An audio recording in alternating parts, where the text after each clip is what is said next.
That's quite a noble sentiment for someone in our, well, in your line of work. My only regret is that you had to undertake this task alone. Carlisle? She's still alive? I feared she'd befallen the same fate, ending up a victim of Mercer's betrayal. Nothing would bring me more pride than to return the key, but I'm afraid it's impossible. From the moment I arrived here, I felt myself, well, dying. The sepulchre isn't merely a temple or a vault to house the key. Within these walls is the Ebonmere, a conduit to Nocturnal's realm of Everglow. When Mercer stole the key, that conduit closed, severely limiting our ties to her. I'm afraid so. I'm weakening, and I can feel myself slipping away. The years without restoration of my power have taken their toll. Whatever damage has been caused can only be corrected by following the pilgrim's path to the Ebonmere and replacing the key. Okay, now to start off, come over here and you'll get a nice axe, some cool stuff, and most importantly a journal. Now the journal will give you clues as to how to solve the different puzzles of the Pilgrim's Path.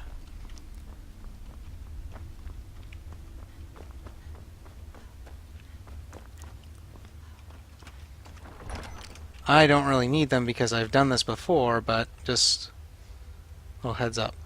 Okay, let's see. Let's go with Elven Dagger and Invisibility. And there are random Nightingale spirits here.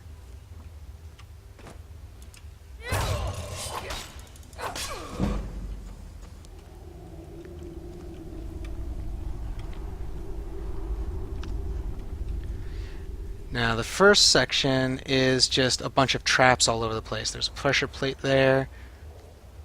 And there's a Nightingale Sentinel I can avoid. You dare hide from me? Of course. Meet again. You dare hide from me? I'm going to die to this guy. Time to end your foolish charade.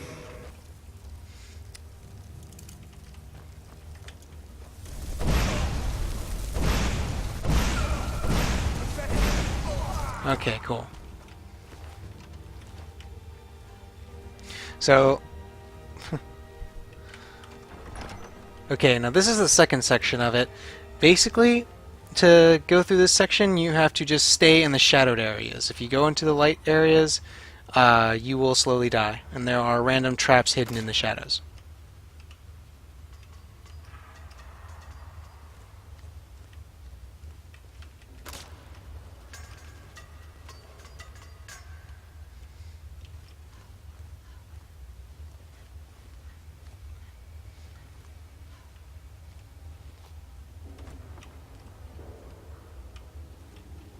There's another one here.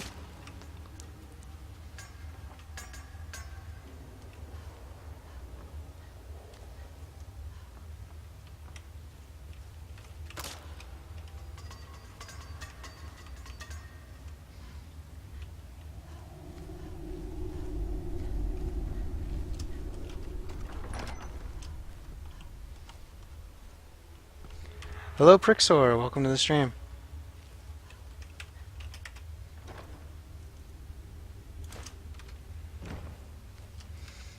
Now, this is one of the more interesting puzzles.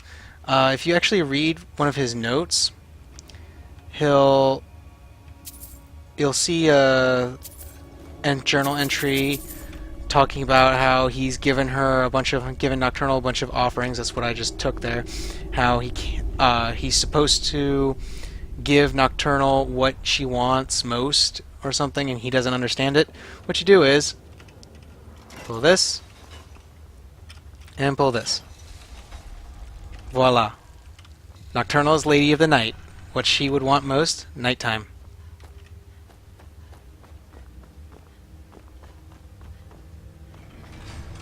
And here we have more traps. And now you see my lockpicks have been replaced by the skeleton key. Skeleton key is basically just a free unbreakable lockpick. But unfortunately, at the end of this quest, you have to return it, which really pissed me off beyond belief. And then as just kind of an extra slap in the face, they... Oh, there's more nightingale spirits over here. They give you a perk in the lockpicking tree called Unbreakable, which makes all lockpicks unbreakable, as the name suggests, but in order to get it, you have to have a lockpick skill of 100. So basically, the only way you can get unbreakable lockpicks is by proving you don't need them. So that's why I installed the Lockpick Pro mod, because I just got really angry at that and was like, okay, screw this. Because after the first time I went through the game without the unbreakable lockpick, and just picked all the locks normally and everything, I was like, okay, screw this, I'm not doing this again. This is just irritating. Oh.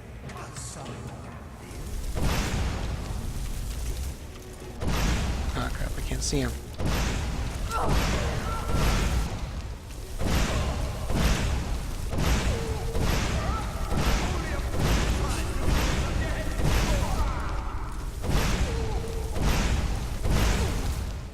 Let's see if I can get more magic. Do I have? Yes, I do.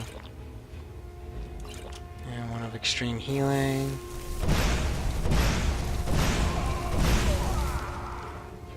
Okay, that's done.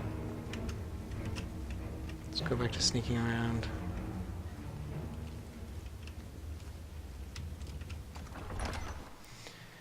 Twilight Sepulchre Inner Sanctum.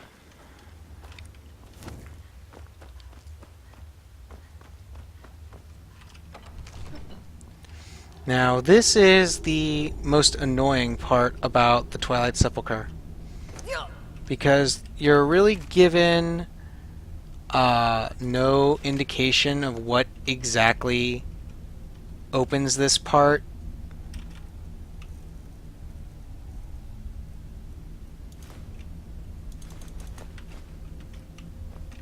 Like, it just opens on its own.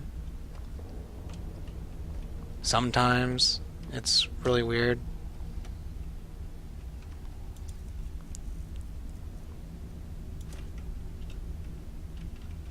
Can't equip, I can't drop it. So...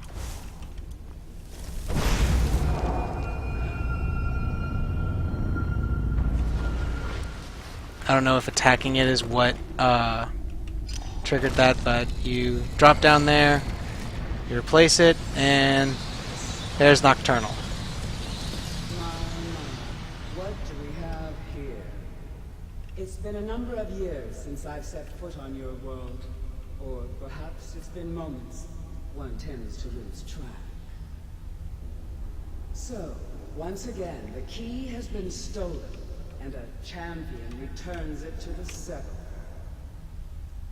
Now that the Ebonmere has been restored, you stand before me awaiting your accolades.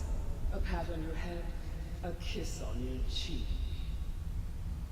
What you fail to realize is your actions were expected and represent nothing more than the fulfillment of your agreement.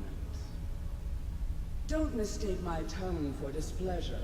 After all, you've obediently performed your duties to the letter. But we both know this has little to do with honor and oaths and loyalty. It's about the reward, the prize. Fear not. You'll have your trinkets, your desire for power, your hunger for wealth. I bid you to drink deeply from the Ebonmere mortal, for this is where the agent of Nocturnal is born. The oath has been struck. The die has been cast. And your fate awaits you in the Everglow. Farewell, Nightingale. See to it that you stay this time, won't you? So what you get for finishing this instead of the skeleton key is you get one of 3 powers. You get each of them by standing on one of these plates. I forget what all of them do. One of them, the one I'm going to be using, is going to be his one that instantly deals 100 points of damage and heals you for 100 points. Bring the key back safely. I wouldn't take that to heart. I believe is basically a fury spell, and the other one, I forget what it is. I think it's a stealth spell. Had she been displeased with you, we wouldn't be having this conversation. The circles at the base of the Evermere imbue you with powers befitting a Nightingale agent. The crescent moon represents the agent of shadow, the half moon for the agent of subterfuge, and the full moon for the agent of strife. This is Nocturnal's way of maintaining balance. If you ever feel the need to change your abilities, you can return to the Sepulchre and step onto a different circle.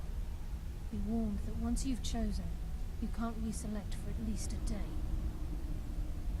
Now, your life as a Nightingale begins. Should the need arise, you'll be summoned to the Sepulchre in order to defend it. The Guild has welcomed me back with open arms. I feel like a void in my life has finally been filled. I only hope that this isn't an ending to things, but actually the beginning. Why, perhaps the greatest crime spree Skyrim's ever known. There are pockets brimming with coin, and coffers overflowing with riches ripe for the picking. We may be Nightingales, but in our hearts we're still thieves, and we're damn good at what we do.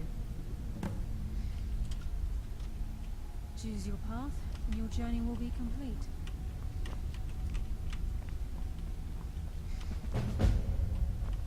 Yeah, step on the circle, you get Nightingale Strife. And now Carlia and Gallus get reunited. Gallus! I feared I would never see you again. I was afraid you'd become like the others. If it were not for the actions of this Nightingale, your fears would have come true. She honors us all. What will you do now, my love? Nocturnal calls me to the Everglow. My contract has been fulfilled. Will I ever see you again? When your debt to Nocturnal has been paid, we'll embrace once again. Farewell, Gallus. Eyes open. Walk with the shadows. Goodbye, Carlisle.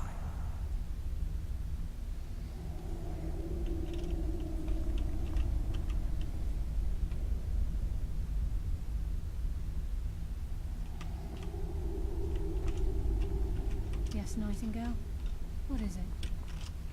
So I'll go through one of those and takes you right back to the entrance. And you'll notice there's now blue-purple flames over here on all the torches. And that is the end of the Thieves Guild questline. Well, the end of the main portion of the Thieves Guild questline. There's still a couple more things to do.